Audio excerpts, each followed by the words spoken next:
আসসালামু আলাইকুম। Technique easy education থেকে স্বাগতম জানাচ্ছি আমি জুয়েল। আজকের পর্বে আমরা ৬.৩ এর পাঠ্য বইয়ের ৯ এর ক নাম্বার যে সমস্যাটা আছে সেটা সমাধান করব। অর্থাৎ একটা অসমতার লেখচিত্র আমরা অঙ্কন করব। অসমতাটা দেওয়া আছে x - y > -10। এই সমীকরণটা শুধু এইটা না, আমাদের অসমতার যতগুলা ম্যাথ আছে সবগুলা ম্যাথ আমরা একটা কাজ করব যে এই জায়গায় অসমতার যে সাইনটা দেওয়া আছে এই সাইনটাকে আমরা শুরুতে মানে এই যে সাইনটা আছে এই সাইনটাকে জাস্ট আমরা ইকুয়াল মনে করে আমরা সমীকরণটা সমাধান করার চেষ্টা করব। এই সমীকরণটা কেমন হচ্ছে, এটা একটা আছে x একটা আছে y আর এই পাশে কোন একটা কনস্ট্যান্ট, এটাকে c ধরলাম। মাঝখানে যদি ইকুয়াল চিহ্ন আমি চিন্তা করি তাহলে যেহেতু এটা এখানে আমাদের প্লাস মাইনাস যাই থাক, আমাদের সহগ যাই থাক, দুই চলক বিশিষ্ট সরল সমীকরণ, অর্থাৎ এখানে আমাদের কারো দ্বিঘাত বা ত্রিঘাত অন্য কিছু নাই, পাওয়ার একই থাকবে। এই টাইপের সমীকরণ সবসময় আমাদের একটা সরল রেখাকে নির্দেশ করবে। তাহলে এইখানে যেটা আমাদের অসমতার আকারে আছে সেটাকে আমরা প্রথমে আগে এটা সরল সমীকরণ আকারে চিন্তা করব, ক্যালকুলেশন করব, তারপরে ছোট্ট একটা ট্রিক্স দিয়ে আমরা সমাধানগুলো করে ফেলবো। তো ভাষাটা দেখি যে আমাদের রেজাল্টটা কি, সেটা 10-এর চেয়ে বড় কোনো একটা কিছু একটা অসমতা। যে আমাদের এই রেখাটা ধরে নিলাম এইটাই হলো আমাদের একটা লাইন আছে। যদি বলি যে আমাদের রেজাল্টটা হলো আমাদের শুধু এই পেনটা, তাহলে এইটাই রেজাল্ট। যদি বলি যে না এর চেয়ে বামে বা ডানে, আমি ধরলাম এর ডানের গুলা রেজাল্ট, তার মানে এইটা বাদে ঠিক এর ডান থেকে শুরু করে যতটুকু আছে মানে আমার পক্ষ থেকে এই দিক থেকে এই টোটালটা হলো রেজাল্ট। যদি বলি না এইটা হলো আমাদের টার্গেট পয়েন্ট, এখানের বাম দিকে সবগুলা রেজাল্ট হবে, মানে এটা হবে না এক্সাক্ট এর পর থেকে শুরু করে সবগুলো আমাদের রেজাল্ট হবে। এখানে এরকমই কিছু আমরা নির্দেশ করব। শুরুতে আমরা সমীকরণটাকে সমাধান করব এভাবে। প্রথমে দেখো আমাদের সমীকরণ যেটা দেওয়া আছে x - y, এটা হলো গ্রেটার দেন আমাদের -10। এটাকে সবগুলো কি করলাম, এক পাশে নিয়ে আসলাম। নিয়ে এসে এই -110টা এই পাশে এসে আমাদের পজিটিভ 10 হয়েছে। হ্যাঁ, বেটার হয় তুমি এটাকে একটা কাজ করতে পারো, এভাবে লিখতে পারো এই লাইনটা লেখার আগে যে x - y এটা হলো +10, এটা হলো আমাদের যেটা নেগেটিভ 10 ছিল এটাকে লিখলাম হলো সাথে পজিটিভ 10। অর্থাৎ উভয় পক্ষকে পজিটিভ 10 আমরা যোগ করে দিলাম, 10 যোগ করলাম। তাহলে 10 কাটা গিয়ে এরকম একটা সমীকরণ আসলো। সমীকরণ না ঠিক, এটা একটা অসমতা আসলো। এই যে অসমতাটা আসলো, সবসময় তোমার এরকম একটা অসমতা আসবে। এই অসমতার জন্য কি করবে, সেটাকে অসমতাটাকে একটা সমীকরণ বিবেচনা করব যেখানে আগে আমাদের লেস দেন বা গ্রেটার দেন অথবা লেস ইকুয়াল গ্রেটার ইকুয়াল যাই থাকুক, আমি শুধুমাত্র ইকুয়াল চিন্তা করে আমরা সমাধানটা করব। এবং এই ইকুয়াল চিন্তা করে সমাধানগুলো সরল রেখার সমাধান, এই সমাধান বা গ্রাফ পেপার এটা আমরা ক্লাস 8 এবং 9-এ জেনারেল ম্যাথে, আমরা 9-10 জেনারেল ম্যাথ, এটা আমরা অনেকবার এই সরল সমীকরণগুলো লেখচিত্র অঙ্কন করেছি। আমরা সেই কাজটাই করব, শুধু এরপরে গিয়ে অল্প একটু আমাদের এক্সট্রা অ্যাড করব। সমীকরণে আমরা সবসময় x কে স্বাধীন রাখি, অর্থাৎ y এর ভ্যালুটা বের করে x সহ সবগুলোকে আমরা ডান পাশে নিয়ে যাই। আর আমরা বলি x এর যে কোনো ভ্যালুর জন্যই আমরা y এর মানটাকে নির্ণয় করব। y এর ভ্যালুটা ডিপেন্ড করছে তাহলে x এর উপরে। এরকম একটা সমীকরণ দাঁড়ালো y ইকুয়াল আমাদের x + 10। এই যে সমীকরণটা আছে এখানে বলবো x এর বিভিন্ন মানের জন্য y এর মানগুলো নির্ণয় করি। এই মানগুলো নির্ণয়ের ক্ষেত্রে আমরা বেশ কিছু কথা বলেছিলাম। এই সমস্যা সমাধানে 90% সময় খুব একটা কমপ্লেক্স হবে না, কিন্তু অন্য সময় আমাদের এরকম একটু ঝামেলা হয়। জেনারেল ম্যাথও আমরা তোমাকে দেখিয়েছি, আমি নিজেও তোমাকে দেখিয়েছি। এই টাইপের বেলায় আমরা কয়েকটা জিনিস খেয়াল রাখি। প্রথম জিনিসটা কি, যে এইখানে মানটা আমরা সবসময় এমন কিছু মান নেওয়ার ট্রাই করি যে মানের জন্য কোনো ভগ্নাংশ না আসে। কারণ ভগ্নাংশের জন্যও মানটা সত্য, সমীকরণটা সত্য, গ্রাফ পেপারটাও সত্য হবে, কিন্তু সেটাকে রিপ্রেজেন্ট করা অনেক কঠিন হয়। তাহলে আমরা এমন কোনো মান নিব না যে মানটা আমাদের ভগ্নাংশ চলে আসবে।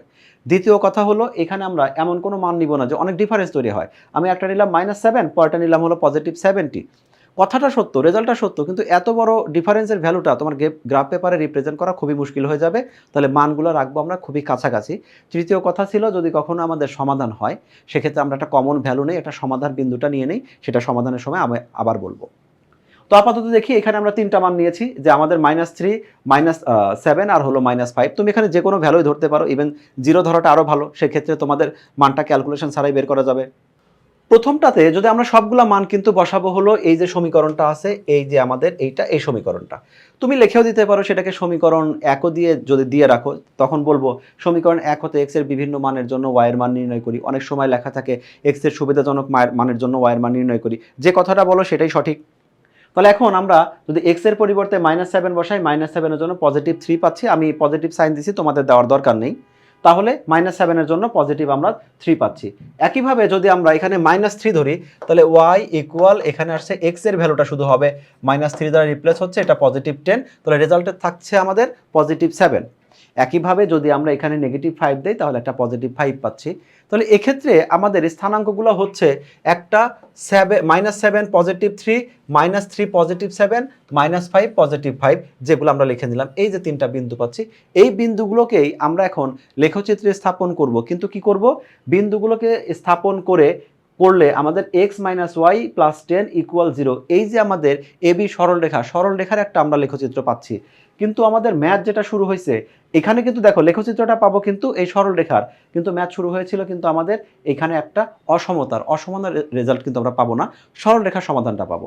আর সেই সরলরেখা থেকেই আমরা অসমতার রেজাল্টটা বের করব। তাহলে আমরা প্রথমে যেটা করে নিব যে এইরকম যে ভ্যালুটা আছে মানে যে স্থানাঙ্কগুলো আছে প্রথমে আমরা লেখচিত্রে স্থাপন করব। লেখচিত্রে স্থাপন করার সময় আমরা দেখব যে ভ্যালুগুলো যদি খুব বেশি বড় হয় তাহলে আমরা বলবো 1 ঘরের জন্য 5 একক, যদি খুব বেশি ছোট হয় তো 3 ঘর 4 ঘর 5 ঘরের জন্য আমি 1 একক। আমি আমার সুবিধা মতো প্রথমে লেখচিত্র বর্ণনাটা করব যে একটা লেখচিত্র নেই। এখানে আমার লেখচিত্রটাই আমি একটা ব্ল্যাঙ্ক পেপারে লেখচিত্র বুঝাচ্ছি।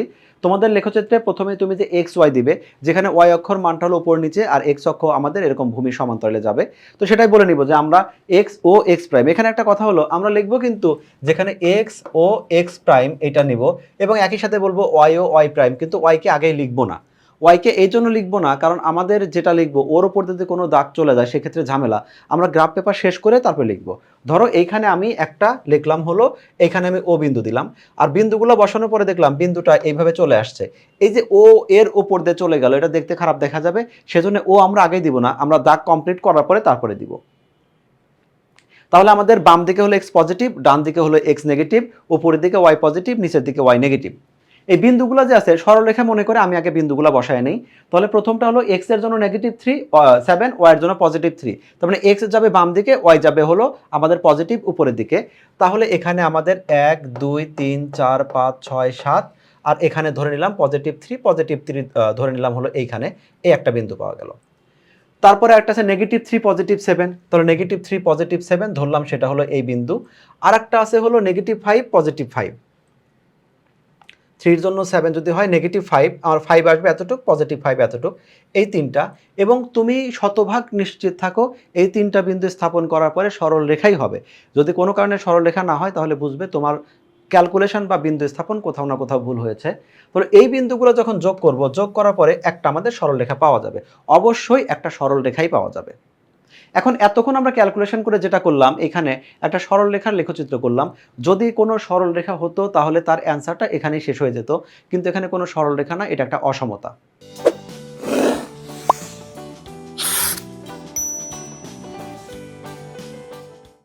আমাদের অসমতাটা শুরু হয়েছিল এরকম একটা সম্পর্ক থেকে x minus y greater than হলো -10। এখানে যেহেতু এই অসমতাটা x চলকের যে কোনো বিন্দুর জন্যই সত্য হবে যদি আমরা সঠিকভাবে বসাই থাকি। এইটাকে আপাতত এটা সরলরেখার যেটা আসছিল এখান থেকে আসছিল, এইটাকে আমরা যে কোনো বিন্দুতেই চেক করতে পারি। আমি যদি মূল বিন্দুতে এই মানটা চেক করি, মূল বিন্দু মানে কি সেটা 0,0, তাহলে এখন x এর পরিবর্তে আমি 0 বসাবো, -y এর পরিবর্তে 0 বসাতে দেবো, গ্রেটার দ্যান হলো -10, অর্থাৎ 0 গ্রেটার দ্যান -10। আমি জানি এই কথাটা সত্য কারণ -10 এর চেয়ে 0 বড়, 0 পরে আমাদের -1 -2, যদি আমি শুধু পূর্ণ সংখ্যাগুলোই ধরে নেই তাহলে এই যে কথাটা আসছে এই কথাটা সত্য। এখন আমরা কোন পয়েন্টের জন্য আমরা চেক করলাম? আমরা এখানে চেক করলাম হলো মূল বিন্দুর জন্য আমরা চেক করলাম। তাহলে মূল বিন্দুর জন্য যদি চেক করি, যেহেতু মূল বিন্দুর জন্য কথাটা সত্য হয়েছে, তাহলে এই মূল বিন্দুর দিকে যতগুলো কথা আছে প্রত্যেকটা কথার জন্যই আমাদের এই অসমতাটা সত্য হবে। আর সেক্ষেত্রে অবশ্যই আমরা এখানে খেয়াল রাখবো যে অ্যান্সারটা যেটা হবে এইখান থেকে শুরু করে তোমার গ্রাফ পেপারের এই দিকে যতগুলো ভ্যালু আছে প্রত্যেকটা ভ্যালুই হলো সত্য। আমি কালোর সাথে লাল কালার দিয়ে এখানে তোমাকে ইন্ডিকেট করে দিচ্ছি, এর একটা বিশেষ মিনিং আছে। মিনিংটা হলো আমরা যে সরলরেখাটা পেয়েছি সেটা হলো সরলরেখার আমাদের গ্রাফ পেপার, কিন্তু এটা হলো অসমতার এবং তার চেয়ে ছোট বা তার চেয়ে বড়। অর্থাৎ ওই সরলরেখাটা বাদে এরপর থেকে যে কোনো বিন্দু থেকে আমাদের অ্যান্সারটা সঠিক হবে। অর্থাৎ এই সরলরেখার উপরে যেটা আছে এইটা বাদ দিয়ে একদম 0.00001 একটু যদি আমরা চেঞ্জ করে একটু এই শিফট করে এই দিকে চলে আসি, তাহলে এই দিকের যতগুলো স্থানাঙ্ক পাবো প্রত্যেকটা বিন্দুর জন্যই এই অসমতা আমাদের লেফট সাইড রাইট সাইড এইটা সত্য হবে, সিদ্ধ করবে, এরকম কোন একটা কথা বলতে পারি। কিন্তু এই সরলরেখাটা কিন্তু না, সরলরেখাটা বাদে হয় নিচের দিকে কোনো সময় অ্যান্সার হয়, উপরের দিকে অ্যান্সার হয়, সরলরেখাটা না, কারণ সরলরেখাটা আমাদের ধরে নেওয়া। এর সাথে আরেকটা কথা বলি, আমি এখানে কিন্তু 0 0 বিন্দু দিয়ে মূল বিন্দুতে চেক করেছি। তুমি মূল বিন্দুতে চেক না করে যে কোনো বিন্দুর জন্যই যদি চেক করো, এই কথাটা অবশ্যই সত্য হবে, একই রেজাল্ট আসবে। কিন্তু মূল বিন্দু দিয়ে আমরা চেক করি কেন? মূল বিন্দু যেহেতু 0 0, তাহলে এই জায়গায় আমাদের কোনো কারণে যদি মনে করো 7/2x ও থাকতো, সরাসরি ক্যালকুলেশন করে 0 লিখতে পারতাম। মূল বিন্দু দিয়ে ক্যালকুলেশনটা অনেক ইজি হয়, সেক্ষেত্রে আমাদের সহগ যাই থাক, প্লাস থাক, মাইনাস থাক, কোনো অসুবিধা নেই, সরাসরি আমরা এই রেজাল্টটা লিখে দিতে পারি। আমি যদি এখানে 3,2 বিন্দু দিয়ে চেক করতাম, সেক্ষেত্রে একটা যোগ বিয়োগের একটা অপশন আসতো। আমি 3/4 দ্বারা হিসাব করতাম, আমাদের যোগ বিয়োগ লসাগুর একটা অপশন আসতো। 0 এমন একটা মান যে মানের জন্য খুব ইজিলি আমরা এই অ্যান্সারগুলো পেয়ে যাই যে রেজাল্টটা কি হচ্ছে। সেই জন্য আমরা 0 0 দিয়ে চেক করি। তুমি 0 0 না দিয়ে ধরো আমি এটা 1,-1 এর জন্য আমি চেক করব 1,-1, তাহলে সেক্ষেত্রে কি হচ্ছে, আমি এক্স এর পরিবর্তে বসালাম হলো 1, আর ওয়াই এর পরিবর্তে বসাবো হলো -1। মাইনাস মানে তাহলে মাইনাসে মাইনাসে +1, এটা হলো গ্রেটার দ্যান -10, অর্থাৎ এইখানে 2 গ্রেটার দ্যান -10, এই কথাটাও সত্য হচ্ছে। 1,1 এই যে বিন্দুটা আসছে, এই বিন্দুটা আমাদের 1,-1 নিয়েছি আমি এখানে, 1, এটা হলো -1, এই বিন্দুটা দিয়ে আমরা চেক করলাম। 1,-1 কোন দিকে যাবে? এইটা হলো +1, এটা হলো -1, এই বিন্দুটার জন্য যেহেতু সমীকরণ সত্য, তাহলে এই দিকে যতগুলো বিন্দু আছে সবগুলোই সত্য হবে। তখন আমি কালো পয়েন্টটাকে চেক না করে আমি লাল পয়েন্টটা ধরবো। সেক্ষেত্রে দেখো আমার রেজাল্ট কিন্তু একই দিকে হচ্ছে। সরলরেখা থেকে যেদিকে যে বিন্দুটা নিয়েছিলাম সেই বিন্দুর রেজাল্টটাই হলো আমাদের রেজাল্ট। আমি আরেকটু বড় করি, এই রেজাল্টটা ধরো আমাদের এই বিন্দুটা ছিল কত? প্রথমটা ছিল 7,3। ধরো আমি 7,3 না দিয়ে +4 দ্বারা আমরা চেক করি। এবার এই অ্যান্সারটা আমরা -7, দ্বারা যদি চেক করি, তাহলে এখন খেয়াল করে দেখো, -7, মানে কত? এটা হলো -7,3, তাহলে -7, মানে এই যে বিন্দুটা, এই বিন্দুর জন্য আমি চেক করছি। যদি -7, আমি +4 নেই, তাহলে এখন এই বিন্দুটা এখানে বসাই, তাহলে -7 মানে হলো এখানে -7, আর এখানে আসছে কত? আমাদের -4, মাইনাসে মাইনাসে এটা হবে +4, এটা হলো গ্রেটার দ্যান -10, অর্থাৎ এখানে আসবে হলো -3, এটা হলো গ্রেটার দ্যান -10, এইরকম আমাদের একটা কিছু দাঁড়াচ্ছে। তো এই যে আমাদের বিন্দুটা আছে, এই বিন্দুর মতো করে আমি একইভাবে আমরা এখানেও মানটা চেক করতে পারি যে -7 এর চেয়ে আমাদের -10টা আমাদের বড় না ছোট, সেই সম্পর্কটার সাথে আমরা কম্পেয়ার করে আমরা মানটা বের করতে পারি। এখানে ছোট্ট একটা মিস্টেক আছে, এখানে আমাদের +4 যেহেতু এখানে মাইনাস থেকে যাবে, তার মানে এখানে হবে নেগেটিভ, এটা হলো 11। তো এখানে বোঝাচ্ছে -11 বড় আর -10 ছোট। ব্যাপারটা কি হচ্ছে, আমার 11 টাকা ঋণ আছে, তোমার 10 টাকা ঋণ আছে, তো সেক্ষেত্রে কিন্তু আমি বেশি গরিব। তো এখানে আমাদের -11টা হবে আমাদের -10 থেকে ছোট, কিন্তু এখানে দেওয়া আছে বড় চিহ্নটা। যদি বড় চিহ্ন হয়, তাহলে আমরা চেক করলাম কি, এই সরল রেখা থেকে এই বিন্দু চেক করলাম, যে বিন্দু চেক করলাম সেই বিন্দুটা মিথ্যা হয়েছে, মিথ্যা হলে উল্টা দিকে। যদি আমাদের সত্য হয় যেদিকে বিন্দুটা ছিল সেদিকেই রেজাল্ট হবে, আর যদি মিথ্যা হয় যেদিকে বিন্দু ছিল তার বিপরীত দিকে রেজাল্ট হবে। তাহলে এইবার আমাদের কি হবে, রেখা এইটা, বিন্দু এইটা, কিন্তু এই বিন্দুর জন্য ভুল প্রমাণ হয়েছিল, তাহলে বিন্দুর উল্টা দিকে যে অংশটা আছে সেটাই হবে তার পজিটিভ, আমাদের সঠিক অ্যান্সার। এভাবে আমরা করতে পারি। তাহলে দেখো 0 0 জন্য চেক করলাম, যে রেজাল্ট আসছে +1, -1 এর জন্য একই রেজাল্ট আসছে। আবার আমাদের যদি -7 +4 দেই, একই রেজাল্ট আসছে। কিন্তু আমরা সবসময় 0 0 বিন্দুতে চেক করব, কারণ 0 0 বিন্দুতে ক্যালকুলেশনগুলো অনেক ইজি, সরাসরি রেজাল্টটা বলে দিতে পারি।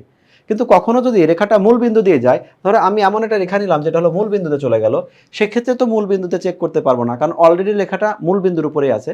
সেক্ষেত্রে তুমি যে কোনো বিন্দুর জন্য চেক করতে পারো, তবে অবশ্যই আমরা চেষ্টা করব সহজ কোনো কিছু।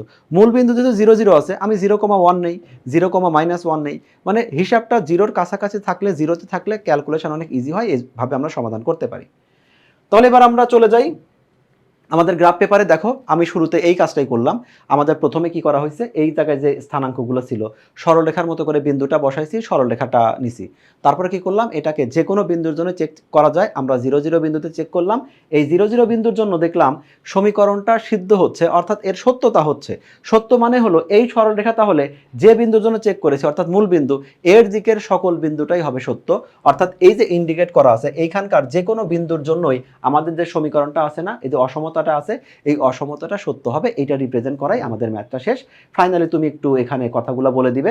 সুতরাং x + 10 0 রেখাটা, অর্থাৎ এবি রেখার উপস্থিত সকল বিন্দু, তাহলে এই যে আমাদের এবি রেখা ব্যতীত, অবশ্যই কিন্তু এবি রেখা বাদে, কারণ ওটা তো সরল রেখা, ওইটার বাদে বাকি যে বিন্দুগুলো আছে, এই রেখা বাদে যে বিন্দুগুলো আছে সেই বিন্দুগুলো, যেহেতু আমরা মূল বিন্দুতে চেক করেছি, সেজন্য বললাম যে পাশে মূল বিন্দু আছে সেই পাশে সকল বিন্দু এই অসমতার লেখের অন্তর্ভুক্ত। এভাবে আমরা একটা যদি লেখচিত্র বুঝতে পারি, বাকি লেখচিত্রগুলো অনায়াসে খুব সহজে আমরা বুঝতে পারবো। তোমাদের জন্য পরবর্তীতে যে সমস্যাগুলো আছে সেগুলো সমাধানে আমরা হাজির হব। আশা করি আজকের ক্লাসটা বুঝতে পেরেছো এবং পরবর্তী ক্লাসগুলো অবশ্যই উপভোগ করবে। সেই ক্লাসে আমন্ত্রণ জানিয়ে আজকের মতো বিদায় নিচ্ছি।